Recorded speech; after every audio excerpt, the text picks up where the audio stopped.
time I went to the Freedom Center and I stood inside the slave pen. And as I stood there, and I think they had one of the tour guys who was talking and setting up the stories. And I think he talked about how they had like 50 or 60 slaves. And I'm like, man, 50 or 60 people in here? That would have been tough. And it kind of hit me for a second. Maybe Christians are having that same kind of feeling when they go to the Creation Museum or they go see the Ark. I mean, listen, I just think it's an incredible hustle. James writes, if LeBron wore a Tamir Rice t-shirt, the Cleveland police would walk out the arena. They are threatening to boycott the Browns because a running back posted about the Dallas police. Just so sensitive. Yeah, you're right. And that's what I'm saying. LeBron knows that. And is he willing to be disliked, on that level by those individuals just to make a point about Tamir Rice? What I'll say is he hasn't done it so far. He hasn't done it so far. I mean, after LeBron James brought a championship to Cleveland, he should be able to, write a couple laws. I want to recommend that LeBron James can write at least 3 laws in Cleveland. And if he wants to rewrite some of the rules of engagement for the Cleveland Police Department, I think that they should allow him to do it for all of the joy and future revenue, right, and shine and relevance and significance and media coverage that he brought them by giving them a championship. But something tells me, please get the hell out of here, King. It was the voice of a courageous explorer.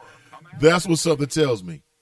Yuli writes, it's scary to stand up in the face of injustice. It is really frightening to stand there and draw attention to yourself when you could just go on flying under the radar. But I feel that to remain silent makes you complicit. No matter what, we all have the responsibility to rise. I agree. Tiffany writes, no way CPS will make this a field trip. They don't do field trips like they used to. They're lucky if they get 2 field trips a year. My daughter she goes to 2 or 3 a year. I agree. I think the field trip should be 2 or 3 per quarter. But again, are you willing to put your money where your mouth is? That might cost money. In my perfect world, children would have a full dimensional educational experience where every child would have a chance of an educational experience that fits their learning style. And part of that would be leaving the damn school building and going on these experiential trips. My daughter does that. She does it a couple times a year. At least, let me think, at least 3 or 4 times a year. And in the school that she attends, at every grade level, they do something that's sort of grade specific. So right now she's going into the 6th grade, and she's excited about the 6th grade, all of the things that the 6th graders get to do, which is sort of like a ritual. So she's waited her entire, educational career from K to now 6. What? What is going on with the world? I'm going to look that up, Tonika. She writes, not true. The ark is real. Genesis 6:11-12. I mean, real for real or hypothetically for real? For real, a bunch of humans were living with animals in a wooden boat while the world was flooded.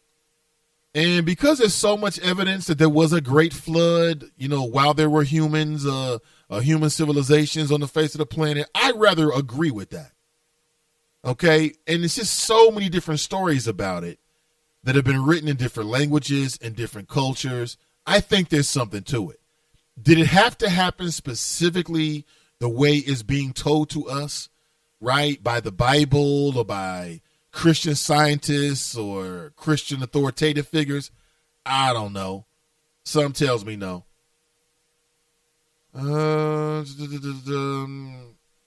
Mike writes, entertainers and athletes spend their lives entertaining people who don't give a care about black people. Yeah, maybe. I don't know. I'm not sure what the point is. I mean, for me, the reality is this. These athletes, man, listen, it's going to take I don't know what that means, though. What are we trying to change? Like LeBron James, he's like, listen, we got more in common than we don't, and we got to do better. What the hell does that mean exactly? exactly we got to do better? Like, is he saying that the police have to do better? If not, then why not just say the police need to do better? The reason why is because he's a media personality and he doesn't want to take any negative press from the law enforcement. I understand that. But if you're trying to reach the people, sometimes you just got to speak those words. We got to do better. What does that mean? That if you've got a child, you got to raise your child right, or don't have children, or what does that mean exactly? If you raise your child right and then they get hooked up with some idiot at school that you really don't like, you tell them not to be around them, but they go behind your back and they're still affiliated with this individual and they get in trouble, how is that your fault as a parent? You told them not to. How is your fault as what could you have done differently as a parent? It just doesn't make a lot of sense, folks. It doesn't make a lot of sense. I'm going to tell you what it comes down to. And I've made this point many times before. Some people get it, some people don't. The real crux of the issue is this. It's the idea that you can solve problems with violence. That is the crux of the issue. If you drill all the way down to figure out what the problem is, that's the problem. It's the fact that we don't value human life. We don't. With our death penalties, with our robots and C4 and bombs, that there's really not a value on human life. And/or we've conditioned ourselves to believe and to understand that violence is a tool. It's a useful tool. Police officers carry weapons, right? What is the point of that? What's the statement? The statement is that they have the authority to use violence if they deem is necessary. So what does that mean? That means that on some levels, we all agree that there are some scenarios in which you gotta use violence. One of those is when you feel like you gotta preserve your life. And officers are using that rationale, it seems like at least once a month. You've got some officer involved shooting that seems a bit shady. From all parts of the country. Okay, I've seen this in Florida. I've seen this in Georgia. I've seen this in Chicago, Ohio, Pennsylvania, Michigan, California. I've seen this in Nevada. I've seen this in Utah. I mean, I've seen these stories come from all over the country. No part of the country is immune to these Conan barbaric police tactics. No part of the country is immune to that. And LeBron James says, we got to do better. Yeah, we got to do better, man.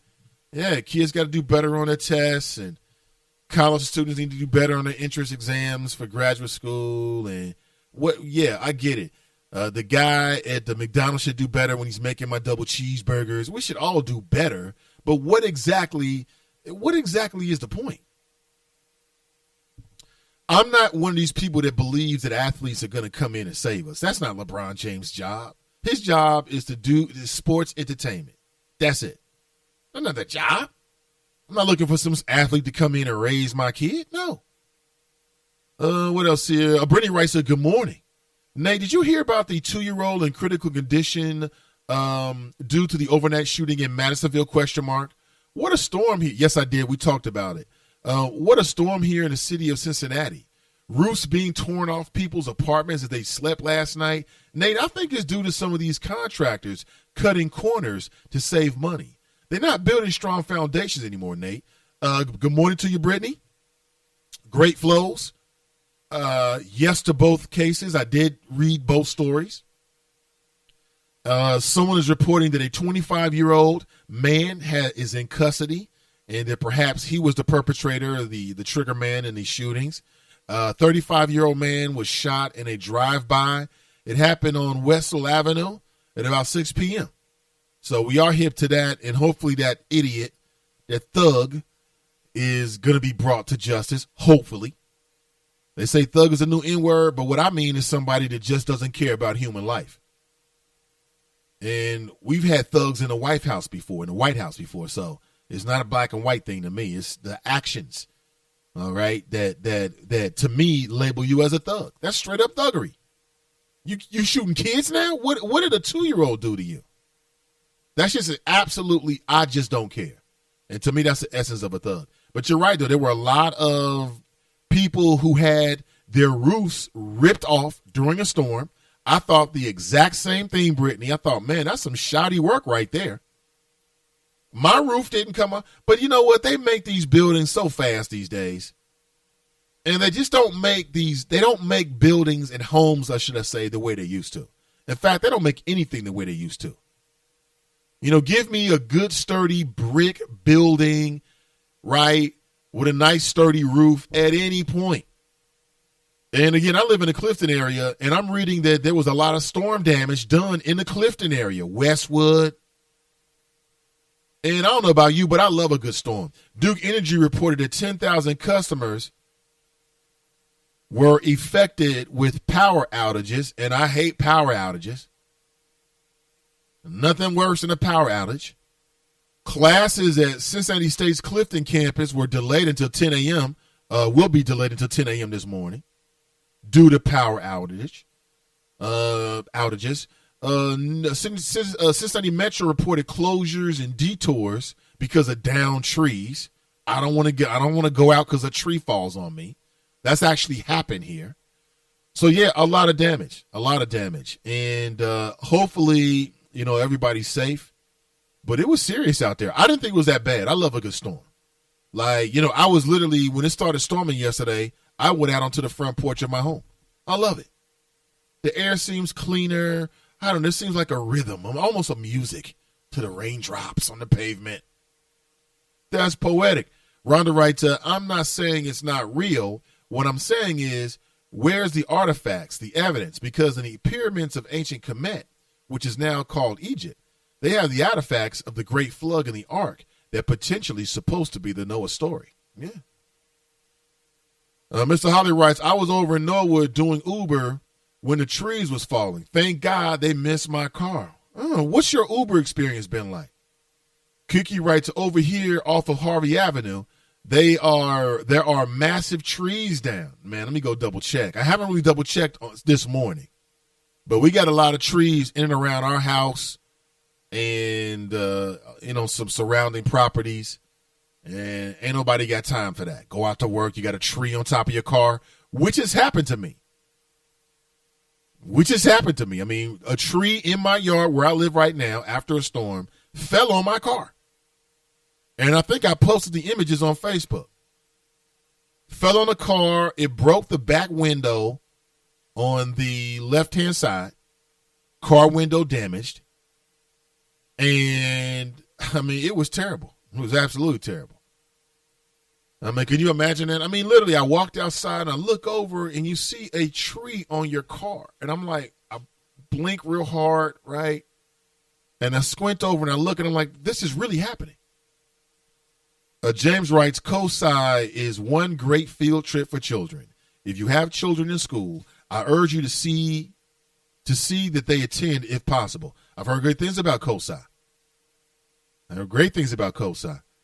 And I think my daughter has gone maybe to summer camp. Maybe I'm wrong about that. Or we've been saying we want to take her, but I've heard great things about them.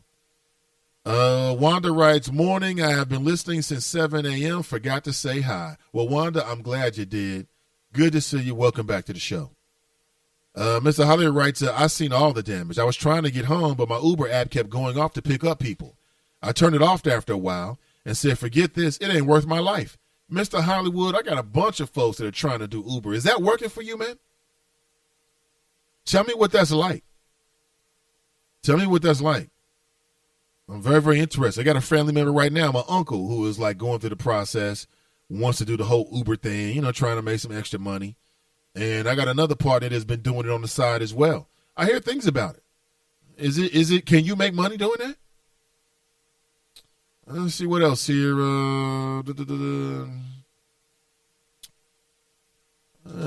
Reading back, I want to make sure I get everybody's comments in.